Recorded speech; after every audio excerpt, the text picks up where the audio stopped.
Hey friends, welcome to exam partner channel. मेरा नाम प्रवीण सिंह राजपुरोहित है। आज के वीडियो में अपन देखने वाले हैं क्या, इन्फरेंस रूल्स। नाउ ये इन्फरेंस रूल्स का पार्ट 2 है। पार्ट 1 में हमने क्या देखा था, 2 रूल्स पढ़े थे। कौन से वाले? पहला था मॉडस पोनेंस और दूसरा था आपका मॉडस टॉलेंस। ठीक है, तो उसका वीडियो मैंने चैनल पे ऑलरेडी अवेलेबल कर दिया है। अगर आपने नहीं देखा है तो जाके एक बार देख लो। और आज के वीडियो में अपन क्या करने वाले हैं, 2 बचे हुए आपके 2 रूल्स पढ़ेंगे। कौन से वाले? डिसजंक्टिव सिलोजिज्म, और आपका 4th वाला है कौन सा, आपका हाइपोथेटिकल सिलोजिज्म। ठीक है, तो वीडियो शुरू करते हैं। आपका इसमें आपका जो आज की वीडियो का जो आपका पहला आपका लॉ है जिसका नाम है डिसजंक्टिव सिलोजिज्म। ठीक है, अब डिसजंक्टिव सिलोजिज्म में आपको क्या करना है, यहाँ पे ये मैं आपको इसका बेसिक फंडा समझाता हूं। नाउ इस रूल को अपन कैसे रिप्रेजेंट करना है आपको, यहाँ पे P और Q एंड नेगेशन P। ठीक है, उसका बेसिक उसका कंक्लूजन क्या आना चाहिए, उसका आंसर Q आना चाहिए। नाउ अब यहाँ पे इन्फरेंस रूल्स क्या होता है आपके एग्जैक्टली कि जो भी आपको यहाँ पे कुछ स्टेटमेंट्स गिवन होगी, 2 या 3 स्टेटमेंट, उनके बेसिस पे आपको क्या करना है, यहाँ पे उसका कंक्लूजन फाइंड करना है कि वो आपका राइट है कि रॉन्ग है। ठीक है, तो अब यहाँ पे डिसजंक्टिव सिलोजिज्म को अपन के किस तरीके से प्रूव करना है वो मैं आपको बताता हूँ। ये उसका बेसिक पार्ट है, ये आपको ध्यान में रखना है कि अगर जब भी डिसजंक्टिव आपको बोलेगा तो आपको यहाँ पे ये रूल्स आपको पता होना कंपलसरी कि इसके लिए क्या रूल्स आता करके। तो इसमें आपको क्या होता है, P और Q एंड नेगेशन P। तो जब हम इसको सॉल्व करेंगे तो उसका आंसर क्या आना चाहिए, मुझे Q आना चाहिए। अब ये कैसे सॉल्व होगा, इसका राइट मैंने देखो आपको बताया हुआ है।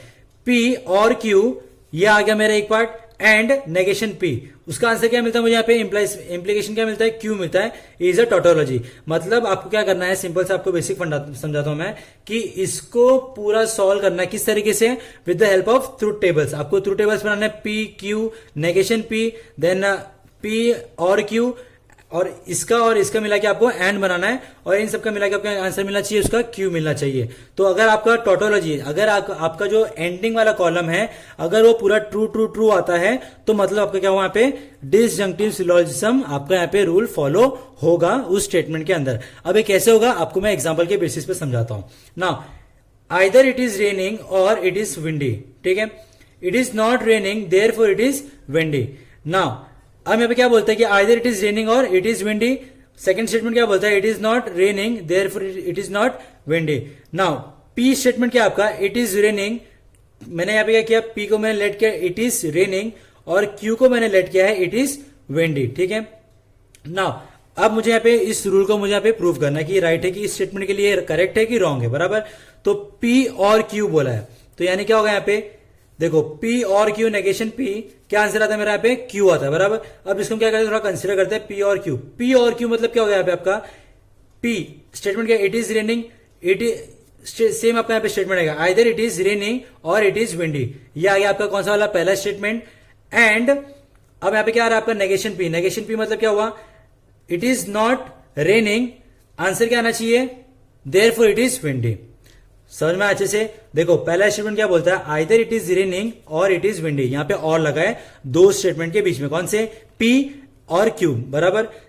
अब एंड नेगेशन P बोला, तो अब नेगेशन P बोला तो इसका आंसर भी तो मुझे निकालना पड़ेगा ना। तो नेगेशन P क्या बोलता है, नेगेशन P मतलब क्या होगा, इट इज रेनिंग, तो इसका रिवर्स क्या हो जाएगा, इट इज नॉट रेनिंग, तो आंसर क्या आएगा, therefore it is windy, hence the argument is valid. तो सिंपल से आपका डिसजंक्टिव मतलब क्या हुआ यहाँ पे कि आपको 2 स्टेटमेंट के बीच में और लगाना है, और एक आपका जो स्टेटमेंट रहेगा उन दोनों के बीच में आपको यहाँ पे इंप्लीकेशन करना है और आपको उसका आंसर निकालना। तो ये देखो P और Q एंड नेगेशन P, उसका इंप्लीकेशन आंसर क्या आना चाहिए, आपका Q आना चाहिए। अगर ये आपका जो लॉजिकल एक्सप्रेशन है, अगर इस स्टेटमेंट के लिए अगर वो ट्रू है, मतलब आपका आर्ग्यूमेंट जो है वो आपका वैलिड होगा। समझ में अच्छे से। अब आते हैं इसके लास्ट वाले आपके रूल के ऊपर, जिसका नाम है आपका हाइपोथेटिकल सिलोजिज्म, बराबर।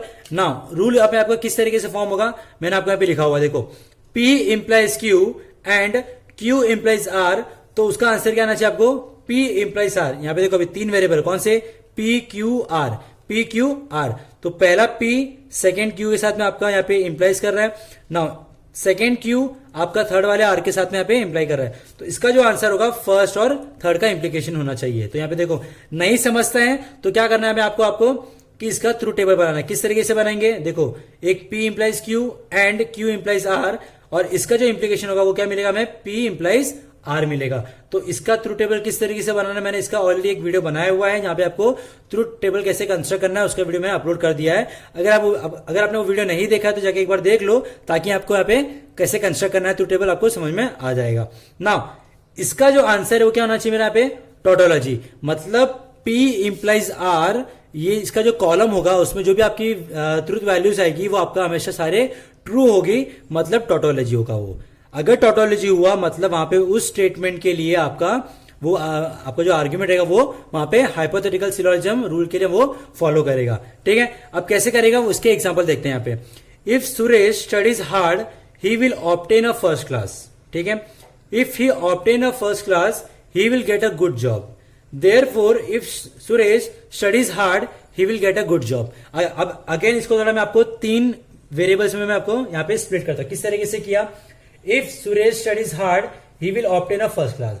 अगर सुरेश स्टडीज अच्छे खासे करता है तो he will obtain a first class, को फर्स्ट क्लास मिलेगा अगर वो स्टडी अच्छे से करता है तो।